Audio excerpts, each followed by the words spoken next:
My girlfriend said, "You're too nice, I prefer bad boys," mocking my loyalty. I said, "Okay," then sent her texts to her bad boy's wife.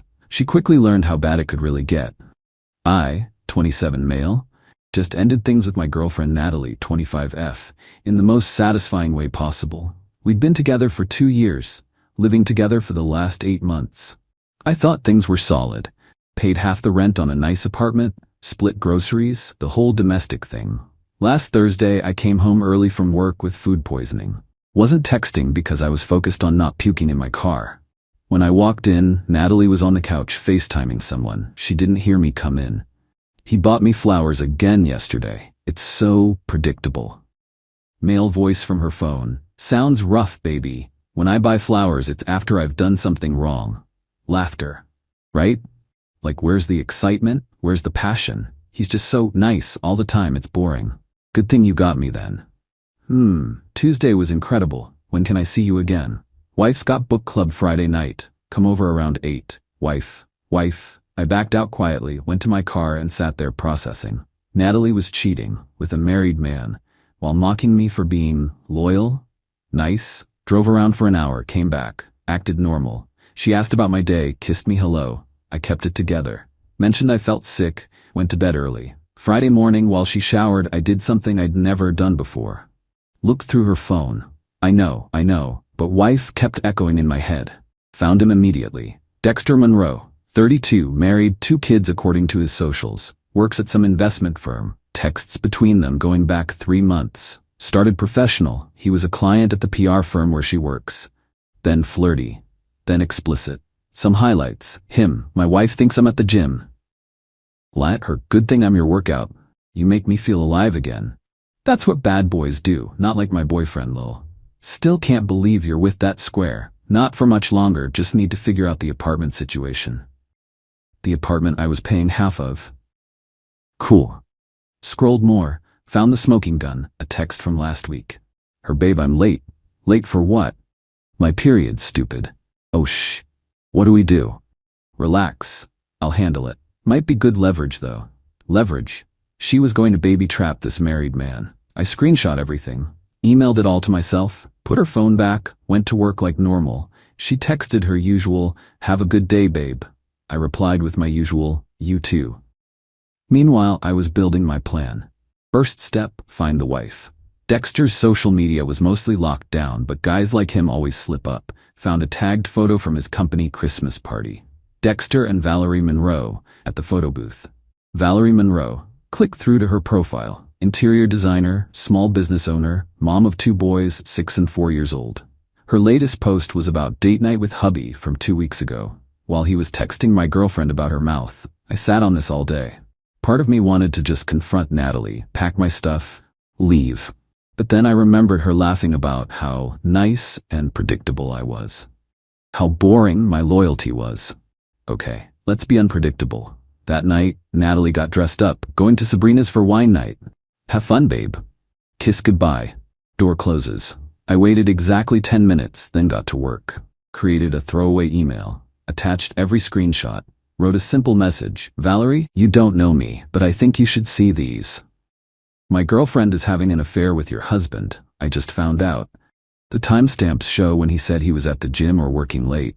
There's also discussion about a possible pregnancy and leverage. I'm sorry to be the one to tell you this way, but you deserve to know. A fellow betrayed partner. Sent. Then I started packing. By 11 p.m., I'd moved everything I cared about to my buddy Thomas's place. Left all the furniture. It was mostly hers anyway. Typed up a simple note. Natalie, I know about Dexter. His wife knows too. The apartment is yours. I've paid my half of this month's rent. My name comes off the lease Monday. P.S. Turns out being nice includes letting you figure out your own mess. Good luck with your bad boy. Your boring ex. Left it on the kitchen counter with my tea. My phone started blowing up at 11:47 p.m. Update 1. Holy hell, the fallout was immediate and spectacular. Friday night, after I sent the email and left, apparently Valerie opened it during her book club. According to what I pieced together later, she excused herself, drove straight to her house, and found Dexter and Natalie in her bed. Her bed. I know this because Natalie called me 47 times between midnight and 3 a.m. I didn't answer. The voicemail started angry, progressed to panic, ended in sobbing. What did you do? His wife just showed up. This is insane. Pick up the phone right now. She's calling the police. I'm at the police station. I need you to answer. Please, please call me back. I have nowhere to go. Saturday morning, I woke up at Thomas's to texts from numbers I didn't recognize. Unknown 1. This is Dexter. We need to talk man to man. Unknown 2. Hi, this is Valerie Monroe. Thank you for telling me. Can we talk? I responded to Valerie. Of course. Right, I'm sorry you're going through this. She called immediately. Calm voice, but you could hear the steel underneath. I wanted to thank you personally. I've suspected for months, but he always made me feel crazy for doubting him. I'm sorry. Finding out like this must be awful. Finding them in my bed was awful. Finding out my husband got his 25-year-old mistress pregnant? That's beyond awful. She's pregnant? Oh yes. She made sure to tell me, right before I had her escorted out by the police. Jesus. Can I ask, how long have you known? Found out Thursday, sent you the screenshots Friday night. You didn't waste time. She thought I was too nice, figured I'd do the nice thing and tell the truth. She actually laughed. Well, your ex is about to find out how not nice the world can be. I've already frozen our accounts and called my lawyer. Dexter makes $300K a year and signed a prenup. Infidelity clause. He's done. Meanwhile, Natalie's attempts to contact me escalated. Since I wasn't answering, she went through mutual friends. Saturday afternoon, my phone rang. Jake, a mutual friend. Dude, what happened? Natalie's at my place freaking out. She cheated. I left. Pretty simple. She said you got her arrested? No, she got herself arrested. I just told the truth. Bro, she's saying she's pregnant. Not my problem. It's Dexter's kid. Who's Dexter? The married man she's been screwing. Silence. Then, oh shit, she didn't mention that part. Shocking. She needs to get her stuff from the apartment. Door's unlocked. I left my key. She can get whatever. You're not gonna be there? Nope, got everything I need. Cold, man. Thought I was too nice? He hung up.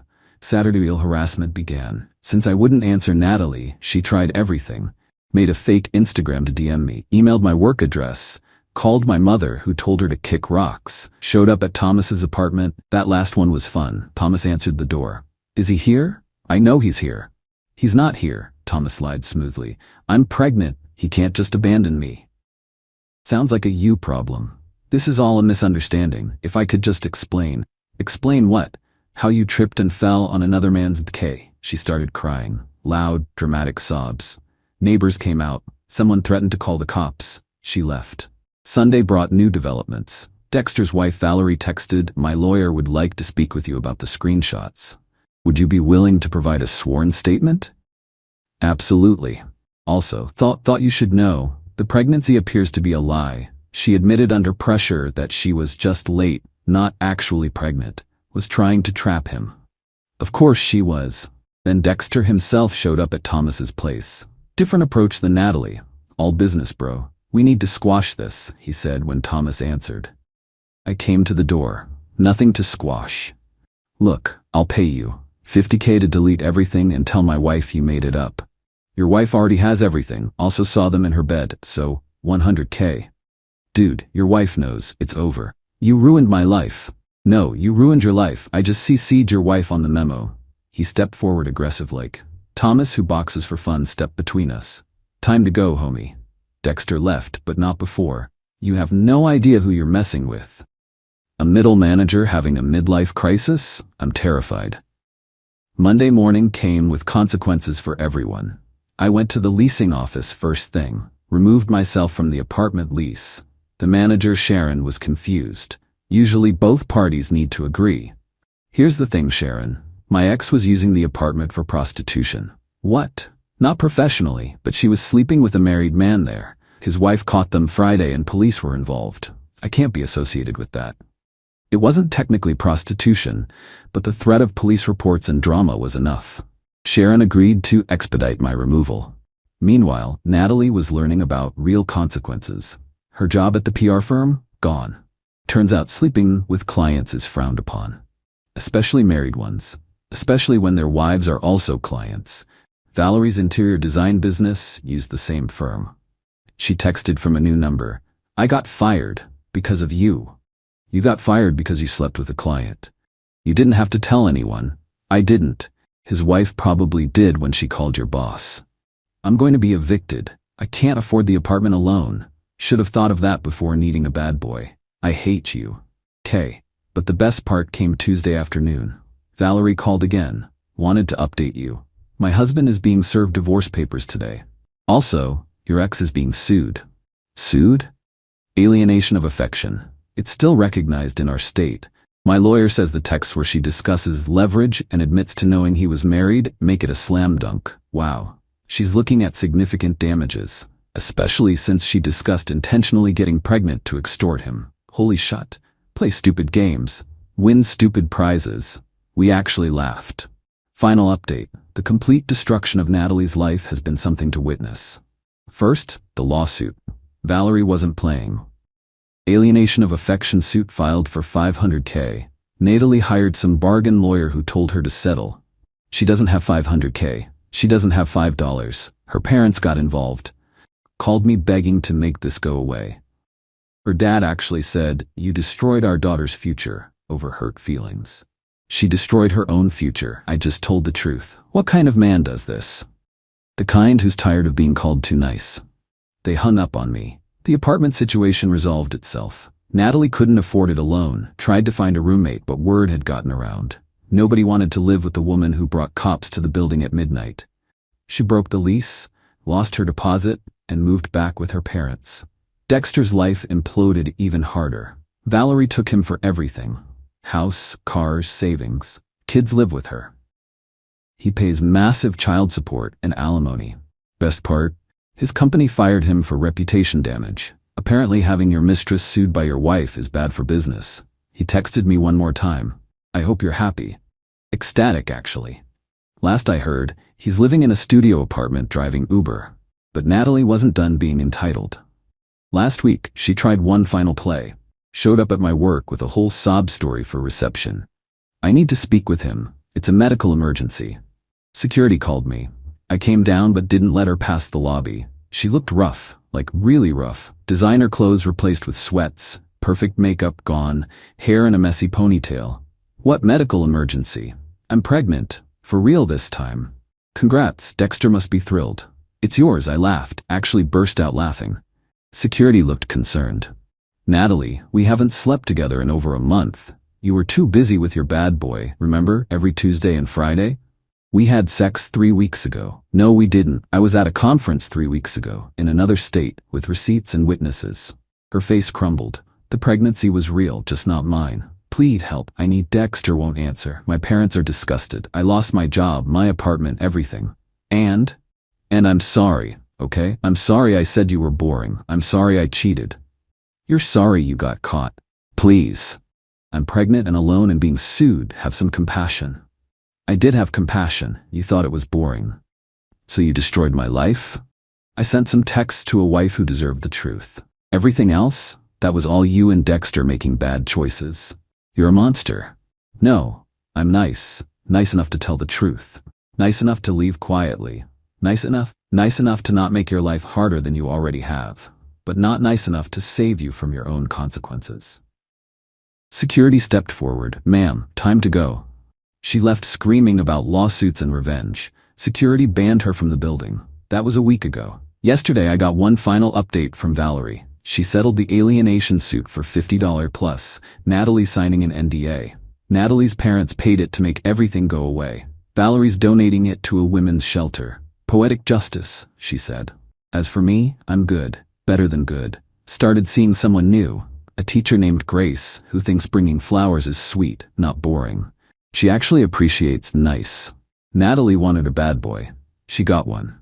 A married one who ruined her life and left her pregnant and sued. Meanwhile, her too nice boyfriend just told the truth and walked away. Guess being nice isn't so boring after all. It's just smart enough to know when to stop. The last text I got from her was, "I hope you're happy ruining lives." I didn't respond. But yeah, Natalie, I'm pretty happy. Turns out watching karma deliver consequences to people who mock loyalty is actually quite satisfying. Enjoy your bad boy consequences. I'll be over here being predictably happy without you.